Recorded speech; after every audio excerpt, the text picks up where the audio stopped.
What is going on, collective? Welcome back to my channel. It's your boy Adam Ra. Like, comment, share, subscribe. Okay, so today we are going to go back to our lecture, right?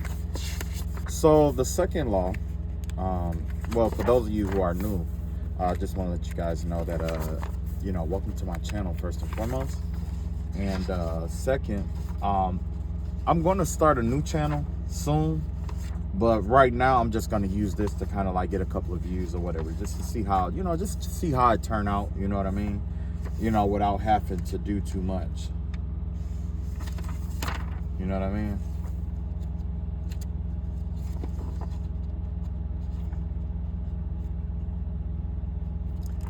Yeah, so today I'm going to go back to that concept that I was talking about in the last lecture that I was talking about. Because remember, I was telling you guys about the law of mentalism, right? So today it's going to be the law of correspondence.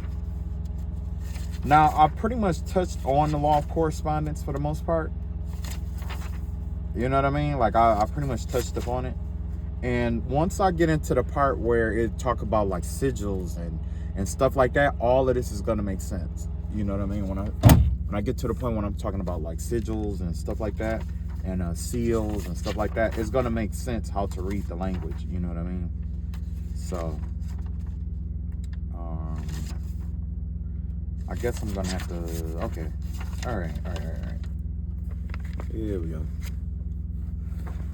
So yeah. And most of the, most people, they already know about a lot of this stuff. So that's why I said I'll just do the basics here. And then when I get into the good shit, I'm just going to start a whole nother channel, because there's a lot of people who get paid to relay like certain magical information. And like one reader that I respect was telling me, like, it may be free for you, but it's our livelihood. You know what I'm saying? So right now it's going to be, just the basic stuff is going to be on YouTube. When I make my move, I'll let you guys know where I go. But right now, I'm just trying to see, if I can get a, following for this or not. You know what I mean? That's basically what it is. Because, essentially, I just like, spiritual research and development. That's what I like. So without further ado, you got the 7, when it comes to spirituality, okay, or the 7 Hermetic principles, you got 7 concepts, or 7. Yeah, you got 7. Oh, hold on, let me zoom out. Okay. So basically you got seven laws, and we already covered the first law, which was mentalism, right? And basically with mentalism, to sum it up, and I was thinking about this the other day, basically it would to sum up the law of mentalism, it works like this.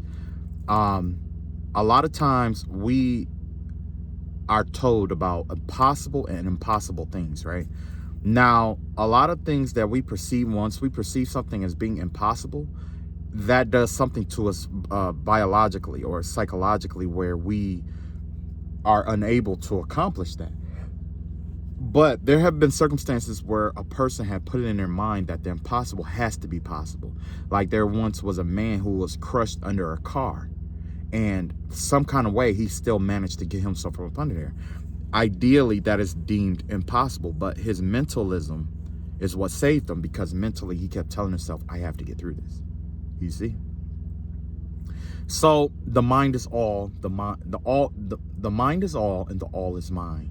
Everything is mental, okay? Everything that you see started out in the mind, no matter, cell phone or whatever. It started out as an idea, and then eventually it channeled into what it is now. Magic is the same way, okay? Spiritualism is the same way.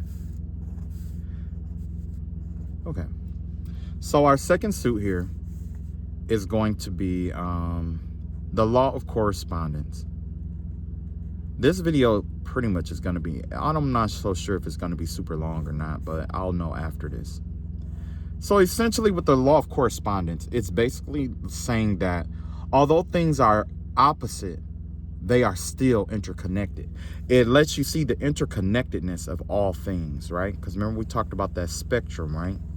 Ideally, we like to think of things, when it comes to opposites, we think of things like positive here and our negative here, right? Generally. However, in reality, that's hypothetically, right? But in reality, positive and negative is actually like this. We see this concept in our respiratory system. In our respiratory system, we start out, let's say, with the positive side, we have oxygenated blood. And then you have on the negative side, deoxygenated blood. Right?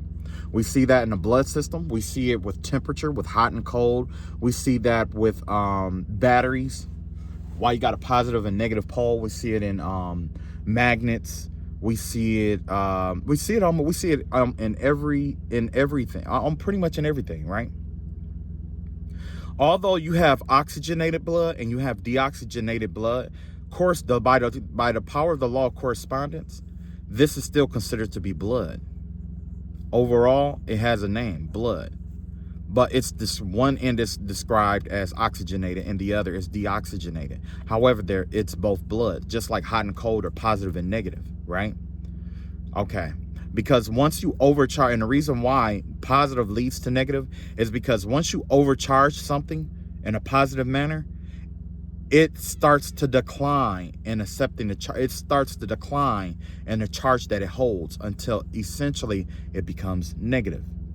And then when something is so negative, or when it is empty of a charge, essentially what happens is it starts pulling, it increases its ability to pull any and everything from all over just to fill itself. It seeks to be filled.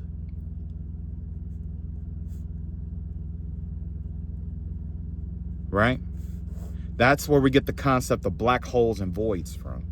When something is too positive, it comes from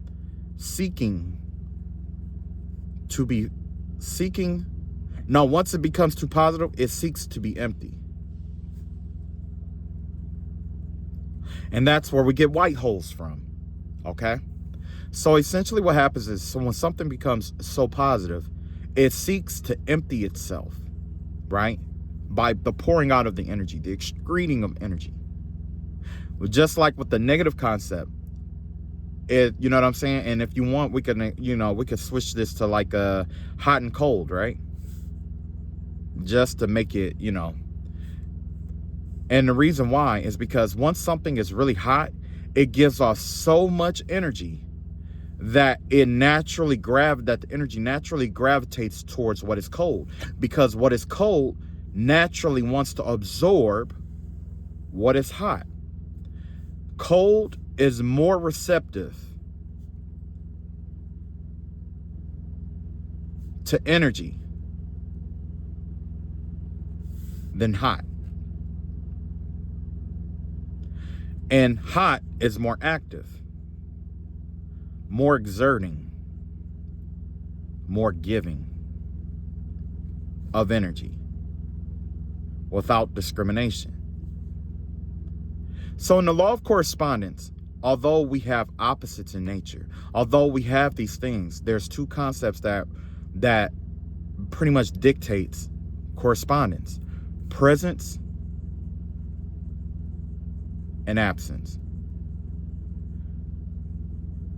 We see this in the sigil. In this sigil, right? At the top here, you can even tap in. You either have to tap into one of the heads. Either you have to tap into the active energy, or you have to tap into the passive energy.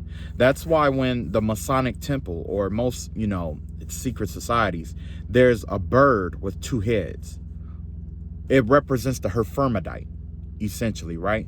When you learn to merge the masculine and feminine energies together, you get the hermaphrodite, right? And now we are getting used to it because we see transgender. That's where transgenderism comes from. It's symbolic. Transgenderism has nothing to do with sexuality. That's why it is the way it is. It has nothing to do with sexuality. Essentially, eventually, back in the day, it has everything to do with the blending or the duality of both halves, being masculine and feminine at the same time. It was something that has always, throughout history, has been praised up until now. Now we kind of demonize something sacred, right? And the reason being is because when you become a magi, if you are able to, well, originally the king was the magi, right? Like, it was like you had God, you had your king, and then you had the people, right? This king had to wear two hats. He had to make sure he was purified, pure enough to go to God and be able to have access to God at all times. But he also had to have the right mind to go to the people and be relatable to the people. A man who is too high in the clouds and consumed with God loses his connection with the people. The people cannot connect with that because these people have flaws and fallacies. You see what I'm saying? People have flaws, they have fallacies, and it makes them feel insignificant, and it makes them feel some kind of way. They can't relate to a king who, you know what I'm saying, who's overly concerned with God. But also, God cannot coordinate with or whoever you subscribe to cannot correlate or work with a man who's overly consumed with his people. When a king is overly consumed with his people, his vibrations is his people. The lowest person's vibration, like, he's defined by the lowest person's vibration and the highest person's vibration in that group. He has to be able to have a perfect medium in between that, because if he's too high over that, he won't be able to connect with the people. But he's too low, he will be seen as a fool and people won't follow him. So it's all about the perfect blending here, right? So the reason why the hermaphrodite and the transgenderism had to come into play was because this king had to be masculine enough to lead his people, but feminine enough to be receptive to God. We call this man a pharaoh. That's where the concept of the pharaoh comes from. It's a man who can go to God, but also come to the people. He soars to the heavens to get his answers, and then he comes back to the people and provide. However, this requires a lot of cleaning, a lot of rituals, a lot of things spiritually that takes his mind away from the people. And when he's consumed with the people, he had to do a lot of things that take his mind off of God. So the role was split in half, where you had your king and you had your magi, whether it was a priest or a priestess. That way, this magi job is solely to stick with the heavenly realms, be receptive to the heavenly realms, and relay messages to the pharaoh for him. And the king could deal with one head, which is the people. You see what I'm saying?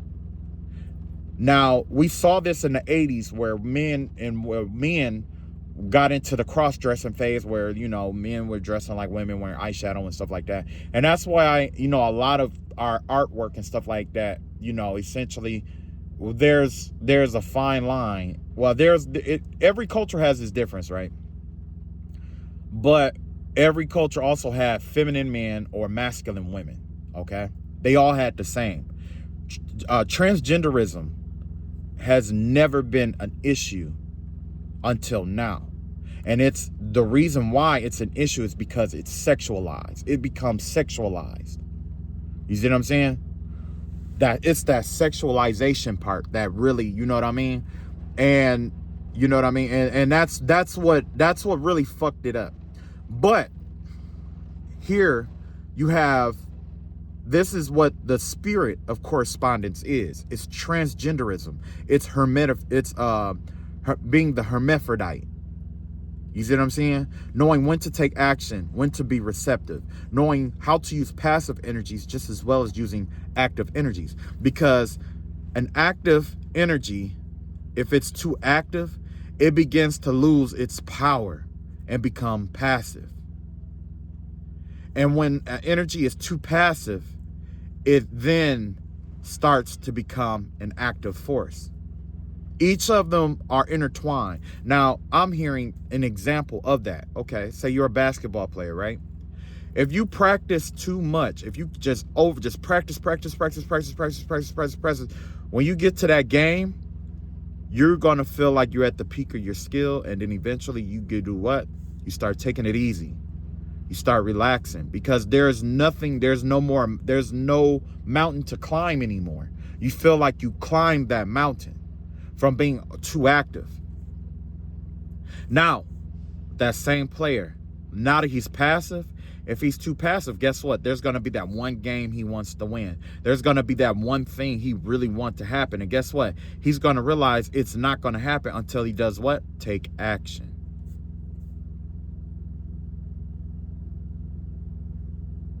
You see what I'm saying? That's just, one example. However, with the law of correspondence, how it pertains to spirituality is the active and the passive forces, right? The active and the passive heads, right? Now you have the elements here. This is going to be your air. This is going to be your earth. This is going to be your fire. And then this is going to be your water, okay? When it comes to fire, now I'll teach that. When I do the pentagrams and stuff, I'll teach all of that or whatever. But either way, basically, when you are using an energy, right, you have to decide, do you want it active or do you want it passive? Do you want this air?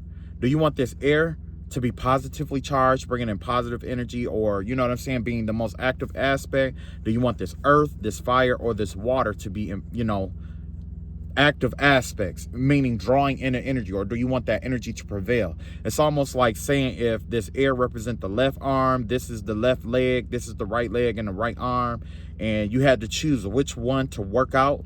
Let's say in terms of working out, active is going to be representative of working out, okay? Now let's say if you need active air, that means you're going to work that dumbbell on that left arm, right? When it comes to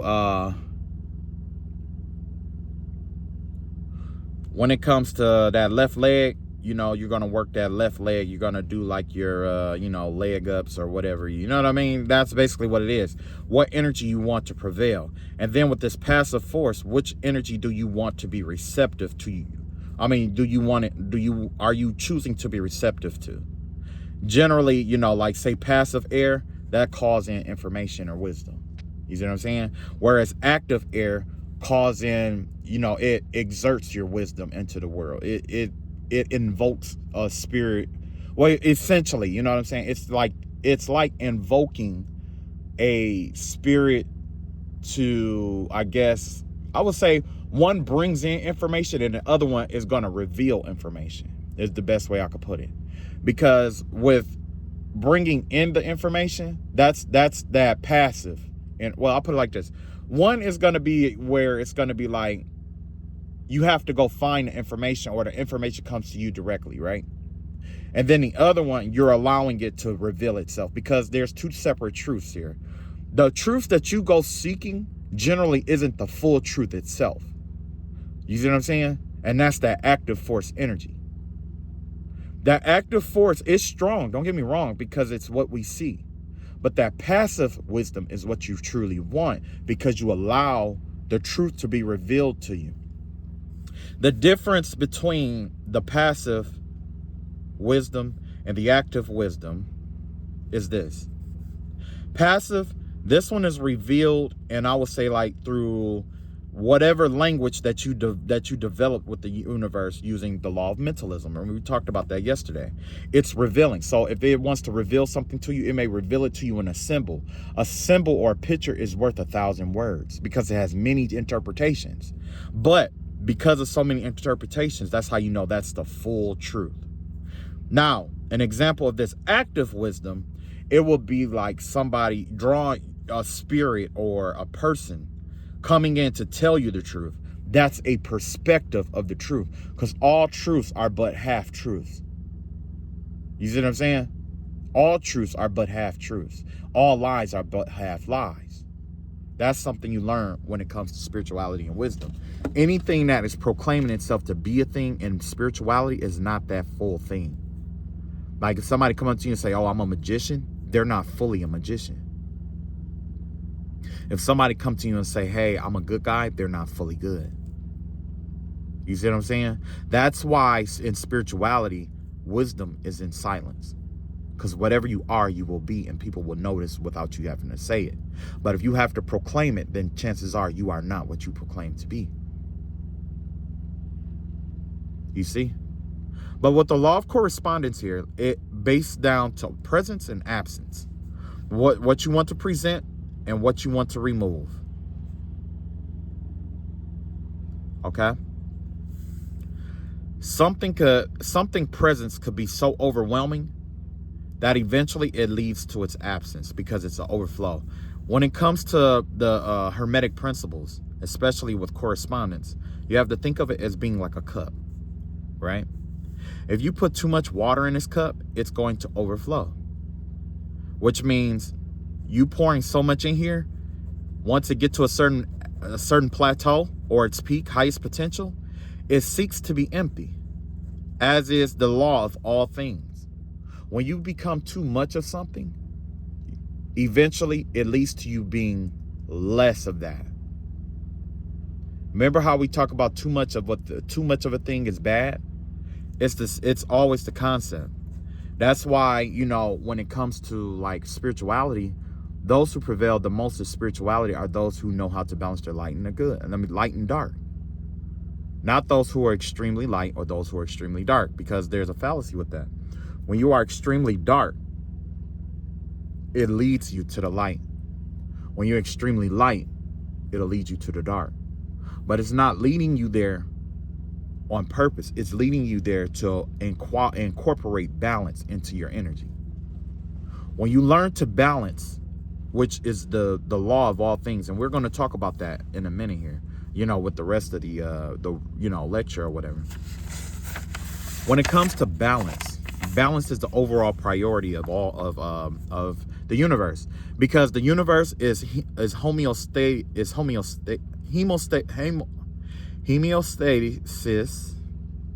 It's stasis loving. I'll put it like this: it's stasis loving. The universe itself is stasis loving. Spirituality, stasis loving. What do I mean by stasis? Everything loves balance. You see what I'm saying? Everything is balanced. Everything loves balance. Our blood loves balance. Once it becomes, oxygenated with blood, by the time it gets to the bottom of your feet and arterioles and to your venules at the bottom of your feet, and it start going into, it leaves your arterioles and start going into your venules at the bottom of your feet or the tips of your fingers and stuff like that. It becomes deoxygenated, right? And then it's vacuumed through your veins into your, I believe the aortic valve. I want to say it's the aortic valve. And then it is reoxygenated out of the pulmonary valve and then back through the blood, I believe. Because I know the aorta itself is oxygenated, but there's a part of it where it's deoxygenated blood that comes through. Same thing with the pulmonary, where it's deoxygenated blood, but once it gets into the heart, it becomes oxygenated and it pumps from the pulmonary back into the rest of the system, I believe. So same thing with the kidneys. The kidneys, when your pH balance gets a certain place, it begins to, break down certain, like when your pH balance is too acidic, it breaks down the blood to remove, I believe, the hydrogen aspect, either the hydrogen or the oxygen out of it. And I believe it's the oxygen. It's either the hydrogen or it breaks down the blood to increase the oxygen, I believe, to balance it out to being more, to, get it back to a base, to, get back to that 7.8 pH balance, right? Now, when it's too base, what it does, it breaks down the blood. It breaks down those. In one way, it breaks down the it breaks the blood down, And then in the opposite direction, it like I want to say it builds it back up or recreates more blood or something like that, or send a signal for more blood to be created or something of that nature. It's been a while. I believe it's been about it's been longer than that. It's been about 10 years since I've been in school. Wow. That's a long time. But yeah, either way, the kidneys is stasis loving. Your body is stasis loving. That's why we drink a lot of water. By nature, our bodies is acidic. But it's our job to make it basic by drinking pH balanced water. That's why we are more prone to get very, very sick when we consume a lot of sugars and milks and dairies and stuff like that. Our body is already acidic. It's already acidic. If you want to prolong it, you have to switch to a basic, drink more, eat more fruit, eat more vegetables kind of thing. You know what I'm saying? But overall, everything we see in nature is stasis loving. Flowers, there's only so much light that they can absorb before it consumes them. There's only so much water that they can have. There's so much everything. So with the law of correspondence, one thing you have to remember with this law is balance. Essentially, what you're going to do is you're going to balance the presence with the absence. And guess what? Well, you know what? I'll wait to the next lecture about that, because it's tricky. But overall, this is what it is. It's balance. Presence and absence. All things and nothing. That's why in our universe, we have everything and nothing combined together. Okay? It's like, that's what yin and yang is. You know what I'm saying? Yin and yang, right? And I know you guys saw this before.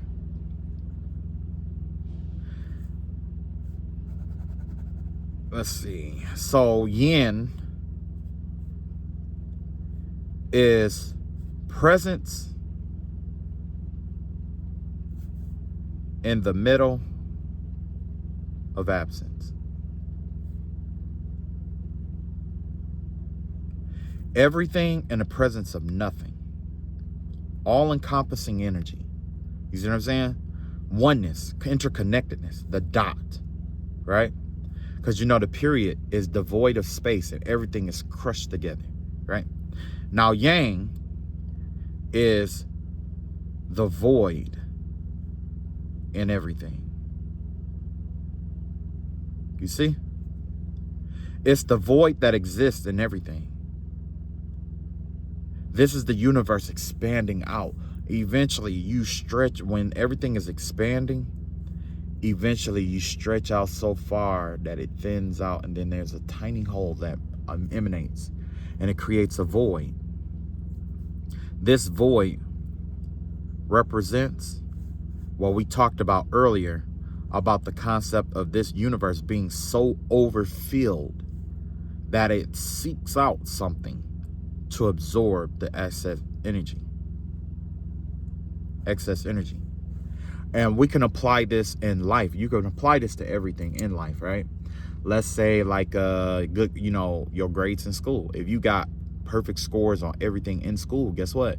There's going to be teachers that don't like you, people that don't like you. Because when you adhere to one side too much, when you are on this side right here with all the A's, or you get all the A's and stuff like that, you could get A's so much that eventually it's going to lead to lower grades. Why? Because the teacher isn't going to like you. The students are going to think you're a know-it-all. Your parents aren't going to give you the praise that you normally get. And then eventually you're going to realize it just didn't matter. And then eventually your grades are going to start going down. The next thing you know, you're down here closer to the E scale. Now, once you get to the E scale, that's when everybody pays attention. Your teacher is going to get on you. The students are going to laugh at you. The parents are going to be upset with you. Then eventually you want to do what? Start working towards getting your energy. You getting your,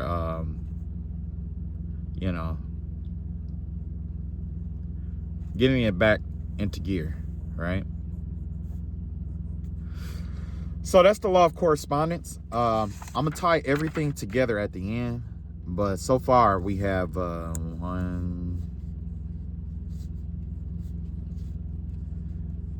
okay, so far out of the 7 we got mentalism and we got correspondence. So to sum it up, the mind is all, the all is mind, right? What you perceive is what things can be. Your perception decides what something can or cannot be. And then too much of anything is not good. You have to learn how to balance presence and absence, right? All right, that's all I got. Quick video. I think I might do the other one. And yeah, I'm gonna do the other one. I wanted to separate them first, but yeah, I'll probably do the other one probably tomorrow or in a couple of days or so. All right, love y'all all. Y'all take it easy. Peace.